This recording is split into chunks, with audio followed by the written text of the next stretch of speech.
काय सांगणार खरं तर एकीकडे तपोवनाचा मुद्दा पेटलेला असताना दुसरीकडे अशा पद्धतीने महापालिकेने वृक्षांची कत्तल केलेली. आता परत मुद्दा तोच उपस्थित झालाय का तपोवनात तुम्ही अजूनपर्यंत सुनावणी घेतल्यानंतर हरकतदारांना उत्तर दिले नाहीये. मिटिंग झाल्यानंतर तुम्ही त्याला त्याच्या मिनिट्स ऑफ मिटिंग नाहीये, त्याचं उत्तर नाही अजून आलेले.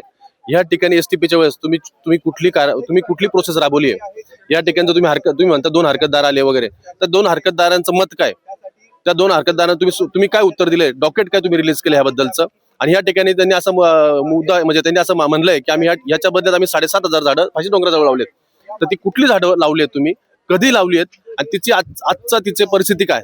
कारण की आपले तपोवन झाडाच्या वेळेस जे कुंभमेळा मंत्री आहेत ते म्हणतात आम्ही 15 फुटी झाडं आणणार आहेत, आम्ही 15,000 झाडं आणणार आहेत, राजमुद्रीवर आणणार आहेत.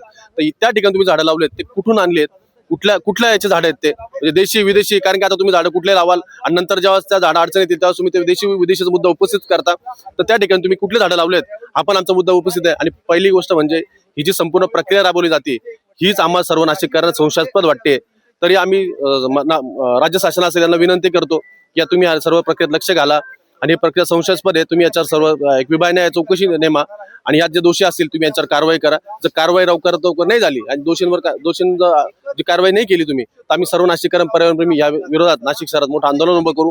आणि मग त्यावेळेस जी परिस्थिती निर्माण होईल त्याला सर्वस्वी जबाबदार नाशिक महानगरपालिका आणि राज्य प्रशासन राहील.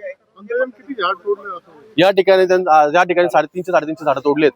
तर ते झाडं यांनी तोडल्यानंतर त्याचं लाकूड वगैरे ते सगळं कुठं टाकलेत तुम्ही आणि हे झाडं तुम्ही असे का दाबलेत याचं पण आम्हाला सर्व उत्तर द्या. तुम्हाला जर झाडं तोडल्यानंतर हे झाडं दाबण्याची का वेळ आली, जर झाडं तुम्हाला हे तसे ठेवायचे होते मग दाबले काय तुम्ही, की भविष्यात जाऊन हे पण झाडं तुम्ही तोडणार आहात. कारण मी असं ऐकलंय की अजून 750 झाडं तोडणार आहेत या ठिकाणी, म्हणजे 150-200 झाडं अजून तोडणार आहेत ते. तो जी शंका आहे आम्हाला ती खरी होणार आहे का असं आम्हाला या ठिकाणी वाटतंय.